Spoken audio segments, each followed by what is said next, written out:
अस्सलाम वालेकुम, मैं हसन तैमूर जखर और आप देख रहे हैं टीवी टुडे डिजिटल। आज मेरे साथ मौजूद है इम्तियाज शाद।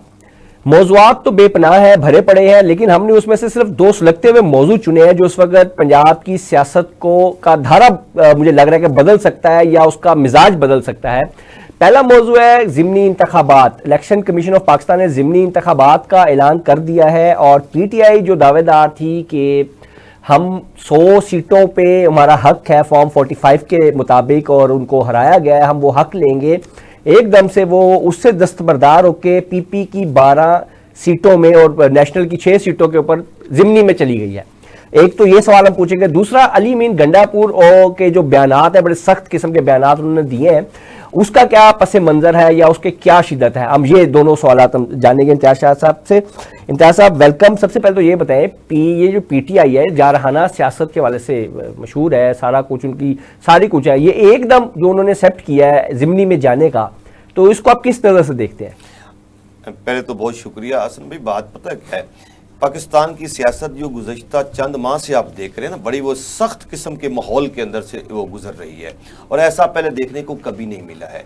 और एक तो वो PTI की जो जमात है, उसके जो लीडर हैं, वो बजाते खुद बड़ा बोल्ड किस्म का बयानात देते हैं और तकरीबन आप कह लें कि नीचे जितने भी वो उनके लोग हैं वो भी यही मिजाज रखते हैं। एक तो ये वो वजह हो सकती है कि वो बहुत आपको शिद्दत नज़र आती है, लेकिन जहाँ तक बात है ज़िमनी इलेक्शन के हवाले से, तो ये आपको मालूम होना चाहिए कि PTI जो है वो दावा ज़रूर कर रही है कि हमारे इतने हलकों के अंदर प्रॉब्लम्स आए हैं, लिहाजा हमें वो सीटें दी जाएं। और आज जैसे कि आपने सवाल किया कि PTI वाले जो है वो फिर ज़िमनी में क्यों चले गए हैं, तो मसला ये है कि जो इलेक्शन कमीशन सीटों को अनाउंस करेगा, तो जिन जिन के ऊपर वो इलेक्शन करवाने की बात करेगा, तो उसके अंदर तो वो जाएंगे, वो रास्ता मैदान खाली नहीं छोड़ना चाहते हैं। उसकी वजह यह कि अगर वो इन 12 या 20 सीटों के ऊपर नहीं जाते हैं ज़िमनी में, तो वो तो फिर सारी सीटें वो जीत कर आ जाएंगे। तो वो एक तो वो ये मेरा सवाल ये है कि फिर एक मजमूई आपने एक कैंपेन चला रखी है कि यार ये जो इलेक्शन हुए 8 फरवरी को, ये तो उनके नजदीक कि ये तो है ही जाली उसका फैसला, तो फिर ये 20 को छोड़ दें या 12-14 जो भी नशीस्तें पंजाब में 12 है, इनको छोड़ देना, वो अपने ही पहले वाले मौके पर है कि नहीं जी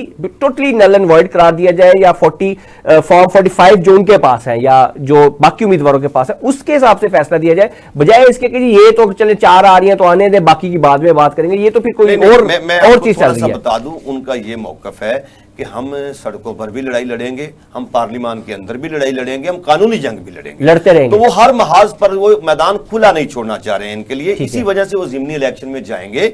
ये इसका मतलब कतन ये नहीं है कि वो एक्सेप्टेंस दे रहे हैं कि भाई आप पहले इलेक्शन ठीक जीत कर आए हैं, ऐसी बात नहीं है। वो मैदान में कोई ऐसा पॉइंट छोड़ना ही नहीं चाह रहे हैं कि जिसमें ये लोग जो है ज्यादा पावर में आकर वहां बैठ जाए। तो आप देखें, अगर 20 सीटें हैं, उनमें से कुछ सीटें तो PTI को मिलेंगी ना, जिस तरह का माहौल बना हुआ है, जबकि उनका तो दावा यह है कि ये शायद हम 20 की 20 हम ही जीत जाएंगे। तो बहरहाल उनमें से कुछ सीटें तो इनके हिस्से में आएंगी, तो इसलिए ये मैदान खाली छोड़ नहीं रहे हैं। और ये जमहूरियत का तकाजा भी है, इतने भी जिद्दी और हटधर्म नहीं होने चाहिए, कहीं ना कहीं लचक होनी चाहिए। पाकिस्तान को अगर हमने आगे लेकर जाना है, अगर हम इसी के अंदर उलझे रहेंगे, तो फिर ये पाकिस्तान एक दफा आप कह लें कि दलदल में फंस कर रह जाएगा, आगे नहीं हम जा सकेंगे। ठीक होगा, ये आपने कहा कि लचक होनी चाहिए और ठीक है, ये अच्छी चीज़ है, मैं भी समझता हूँ, सब समझते हैं कि लचक होनी चाहिए, लेकिन ये लचक अगर इन्होंने पहले दिखाई होती तो ये हालात ये ना होते। ये तो आप ये बात ठीक है आपकी कि देर आया दुरुस्त आया, बहरहाल वो एक चीज़ पे आ गए हैं, तो ये ठीक है। अच्छा, ये अली अमीन गंडापुर जो है बड़े फ्लेयर अप है, कल से उनके बड़े शदीद किस्म के बयानात आ रहे हैं। उन्होंने बयान दिया कि जी जो उनके पंजाब में उनके ऊपर FIR हुई और उसको यानी कि पूरा उसकी तशहीर की गई और सारा कुछ हुआ, उसका जो जवाब उन्होंने दिया कि जी हमारे पास भी बड़ी FIRs पड़ी हैं, फिर मैं भी पुलिस भेज देता हूँ, और कोई ईंटें मारने की भी बातें चली हैं, ये सारा कुछ। तो ये एक तो वज़ीर-ए-आज़म की जो वज़ीर-ए-आला की लैंग्वेज के वाले से मैं कहूँगा कि ये क्या एक, ये तो ऐसा नहीं लग रहा कि दो बदू लड़ाई वाला मामला होने जा रहा है। और दूसरा, ये इसका इम्पैक्ट क्या पड़ेगा बतौर एक 2 सूबों का, मतलब एक पंजाब है, एक सबसे बड़ा सूबा हमारा पंजाब है, आबादी के लिहाज से बड़ा भाई है, समझ लें, हर माना जाता है। दूसरा KP है, वो ज़िद्दी भाई है। इन दोनों के दरमियान ये जो ताल्लुकात की कशीदगी है, ये मुल्क पे क्या असर छोड़ेगी? देखिए, मुल्क के ऊपर तो इसके यकीनी बात है कि बड़े खतरनाक और दूर नताइज जो है वो बरामद होंगे। मसला असल में ये है, आप एक तरफ देख लें कि अली अमीन गंडापुर जो है वो ठीक है, एक जज्बाती आदमी है, उनका अपना एक स्टाइल है, इसके बावजूद उन्होंने लचक दिखाई वो वफाक के अंदर जो है वो वज़ीर आला पंजाब अपना पाकिस्तान के साथ, वज़ीर आज़म पाकिस्तान के साथ आकर मिले, वज़राए आला बाकी दीगर सूबों के भी वहाँ पर आए, उस कमेटी के अंदर भी वो बैठे, उन्होंने जो मुद्दा था वो उनके सामने रखा, बाद में प्रेस कॉन्फ्रेंस भी की, बड़ी लचक नजर आई है। लेकिन वो जो ही KPK के अंदर पहुंचे हैं तो उनके खिलाफ जो है वो वारंट गिरफ्तारी उनके वो जारी कर दिए गए। तो ये फिर इसका मतलब पहल इधर से हुई, उधर से तो नरमी दिखाई गई है। अच्छा, इसके बाद जो है वो उनको जब बहुत ज्यादा दीवार के साथ लगाने की बात की गई तो फिर उन्होंने ये बयान दिया कि देखो बात यह है कि अगर हमने FIRs के ऊपर ही चलना है तो फिर इधर पेशावर के अंदर FIR जो है वो मरियम नवाज साहबा के ऊपर भी कटी हुई है, उसके बाद शहबाज शरीफ साहब के ऊपर भी कटी हुई है, जरदारी साहब के ऊपर भी कटी हुई है। ठीक है, फिर आप हमारी तरफ पुलिस भेजे, हम आपकी तरफ पुलिस भेज देते हैं।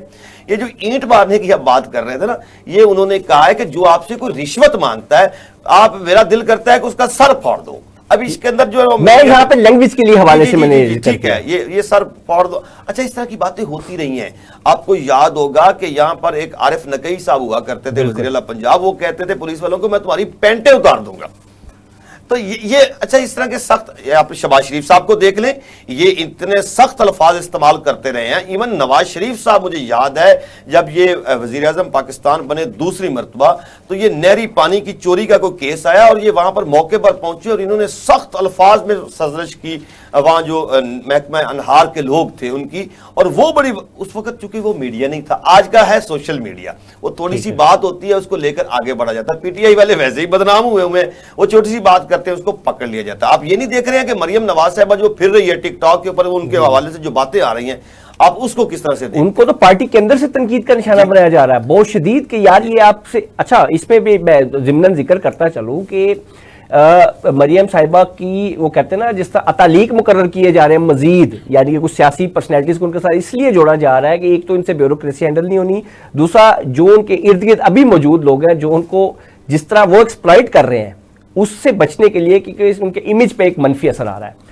तो बहुत शुक्रिया इम्तियाज साहब, अभी ये प्रोग्राम हम इख्तिताम करते हैं। सबसे अहम बात ये थी कि ये माजी में भी होता रहा लैंग्वेज का इस तरह का इस्तेमाल, शायद एक एडमिनिस्ट्रेटर के लिए ज़रूरी भी है, लेकिन बहरहाल जो सूबों के दरमियान ये जो गिरफ्तारी वारंट चल रहा है, ये नहीं होना चाहिए। ये बिल्कुल एक मुल्क के लिए मजमूई तौर पर खतरनाकी का बाइस है। और जहाँ पे मुख्तलिफ मामला में फामो तफहीम हो रहा है, जहाँ ज़िमनी में भी जा रहे हैं और सिस्टम को चलने देने की चीज़ें हो रही हैं, आज बजट भी मुस्तरद करते करते करते करते करते एक्सेप्ट हो गया या उसको मान लिया गया। तो मेरा ख्याल में सिस्टम को चलना चाहिए, इसको कोई हमें मनफियत की तरफ नहीं ले जाना चाहिए।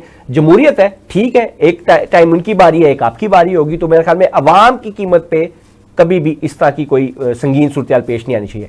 इजाज़त दीजिए, दोबारा फिर मुलाकात होगी इंशाल्लाह। अल्लाह हाफिज़।